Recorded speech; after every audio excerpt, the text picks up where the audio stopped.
یو پیمیتس واتساپ، سلام، من پویام و خوش اومدید به اپیزود سوم از دوره آیلتس در 6 ماه.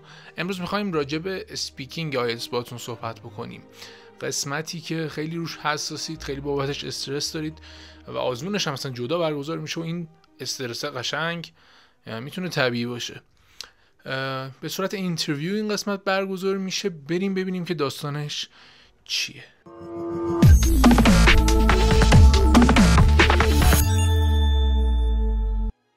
بخش اول معرفی آزمون اسپیکینگ آیلتس 3 پارت داره، همونطور که مستحضر هستید. پارت یکش یک معرفی و صحبت شخصی راجع به خودتونه که با پرسش اگزمینر آغاز میشه. توی این بازه شما خیلی کوتاه راجع به خودتون، علایقتون، زندگیتون و اینها خیلی بریف توضیح میدید و میریم برای بخش دوم. توی پارت دوم شما یک موضوع انتخاب شده رو راجبش باید صحبت بکنید.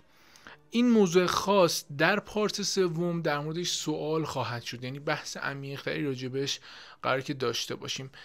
وارد جزئیات خواهیم شد، ببینیم که چطوری باید اینا رو پوشش بدیم. خیلی سریع let's go. شما برای اینکه بتونید اسپیکینگ آیلتس رو یک بند اسکور بالا توش کسب بکنید، به 4 تا میشه گفت کرایتریا یا بخش، در واقع میشه گفت بارونمندی بپردازید و اونجا خودتون رو پیشرفت بدید.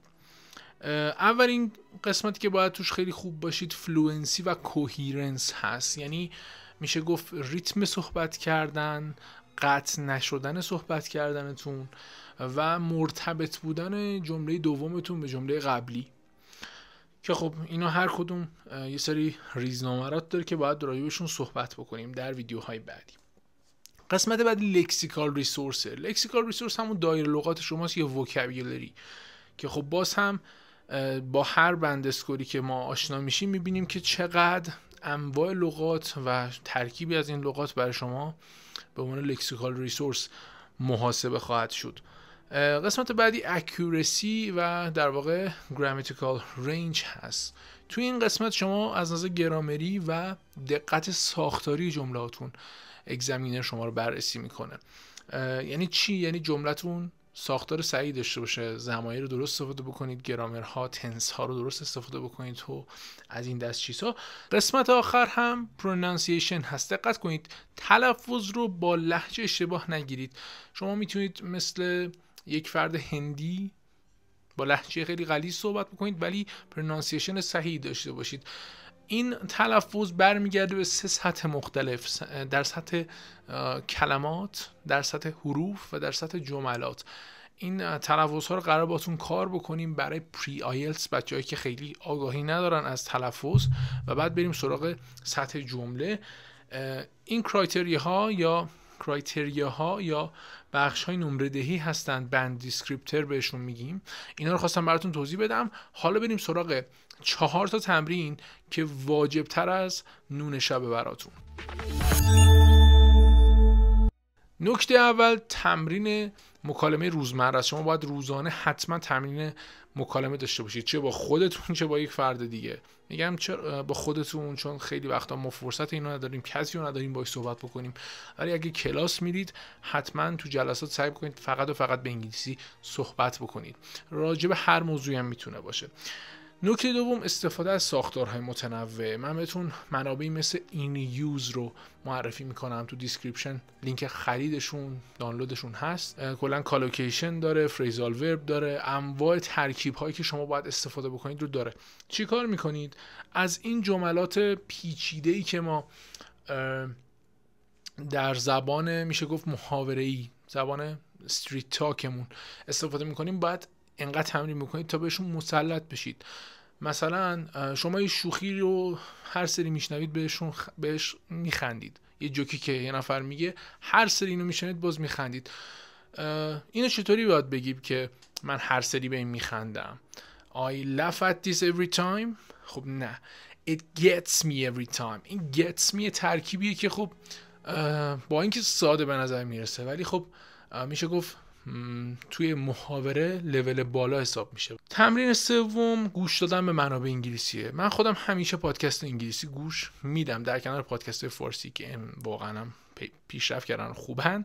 برای آیلتس باید انگلیسی گوش بدید. مثلا Diary of a CEO، جو روگن اکسپریانس، جوردن پیترسن، اینا مورد علاقه منه. بن شاپیرو، اندرو تیت، مردا شاید حال بکنن. خب اینا رو میتونید گوش بدید و چی کار بکنیم حالا در لحظه شادوینگ انجام بدید. شادوینگ چیه؟ شادوینگ اینه که در لحظه هر 10 ثانیه 20 ثانیه یه استاپ بدید، هر چیزی که شنیدید سعی بکنید با همون لحن با همون لهجه تکرار بکنید، خیلی بهتون کمک میکنه. و در نهایت مدیریت زمان.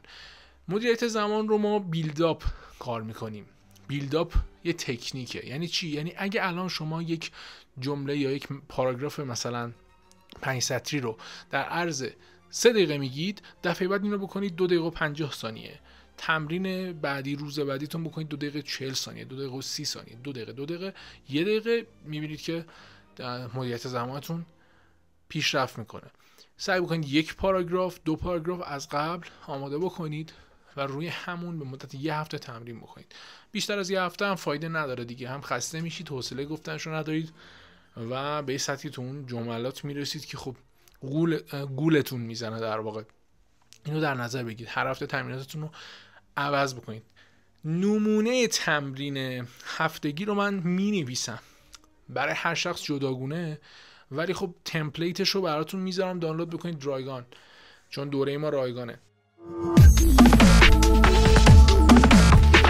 خوش اومدید به بخش سوم، تمرین ها. من 4 تا تمرین براتون آماده کردم، بهتون توضیح میدم، برید انجامشون بدید. یک تمرین توصیف تصاویر.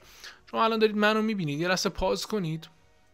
الان پاز نکنید، بعد از اینکه جمله رو گفتم یه لحظه پاز کنید و من رو توصیف بکنید. مثلا there's a guy here talking about speaking of IELTS، اینطوری، یا راجع به بک‌گراند، هر چیزی که میبینید سعی کنید اون رو دیسکرایب بکنید، توصیف بکنید. روزی 2 تا عکس، یه دونه عکس دیسکریپشن روش انجام بشه، باعث میشه شما مهارت گفتاریتون، دیسکرایب کردنتون بهتر بشه. چرا اینو میگیم؟ چون توی تاسک 2 بهتون یه موضوع میدن، میگن راجع به این صحبت بکن، بعد بتونی دیسکریپشن انجام بدی، توصیف بکنی. تمرین دوم ضبط صدا هست که من همیشه انجام میدم. مثلا امروز 2 ساعت دایری آف CEO گوش دادم، میخوام ادای اون مهمونه برنامه رو در بیارم بر خودم، حرف بزنم مثلش و اینا، حال میده. وایس ریکورد رو روشن میکنم، شروع میکنم صحبت کردن، مثلا مثل جوردن پیترسن مثلا. حالا ازم نخواهید که الان تقلید بکنم، خیلی اصرار بکنید سابسکرایب بکنید، با من همراه باشید، شاید توی کسی اپیزودا این کارا رو انجام دادم براتون. خب تمرین سوم بحث در مورد موضوعات مختلفه. شما باید یک نفر رو داشته باشید اینجا که بتونید باش آرگومنت داشته باشید. آرگومنت یعنی اون یه چیزی بگه شما رد بکنید، تایید بکنید، دلیل بیارید، دلیلش رو رد بکنید. اینجور مباحثه ها باید شکل بگیره. چرا که شما مهارت آرگومنتیشن روی کوهیرنستون تاکید میکنم، روی کوهیسیو دیوایس هاتون، یعنی اینکه چی رو به چی ربط بدید، چگونه وقتی میخوایم بگیم که برخلاف تو، علاوه بر این، در جهت چیزی که گفتی، اینا رو چجوری بگیم، اینا رو باید یاد بگیرید. باز هم سری این نیوز آموزش هاشو داره، کتاباشو هستن، پرپوزیشن ها رو شما مثلا باید یاد بگیرید. اینا چیزایی که باید یاد بگیرید. تمرین 4 شبیه سازی آزمونه. هر کی بهتون گفت اینا دموده شدن، بگید پویا شهیدی گفته، من آفیشال پرکتیس میخوام انجام بدم. سوالات کمبریج چون آفیشال هستن، سوالات رسمی آیلتس هستن، بهترین تمرینن. اصلا من هیچ وقت هیچ دانش آموزی رو بدون سوالات آفیشال آنالیز نمی کنم و نمیگم بهش که اگه فلان نمونه سوالات رو نتونستی جواب بدی بند اسکورت میاد پایین یا بند اسکورت میره بالا. دمتون گرم که تا اینجا با من همراه بودید. اگه این ویدیو دوست داشتید حتما لایکش بکنید و برای دوستاتون بفرستید. دوره آموزش آیلتس رو به صورت رایگان اینجا براتون دارم برگزار میکنم. تازه اول راه هستیم، 6 ماه میخوایم که در کنار هم دیگه آیلتس تمرین بکنیم و خیلی نکات جذابی مثل نکاتی که الان دیدید بگم. دمتون گرم. امیدوارم که از این ویدیو لذت برده باشید. As always, I'm Puya and I live English. Peace out.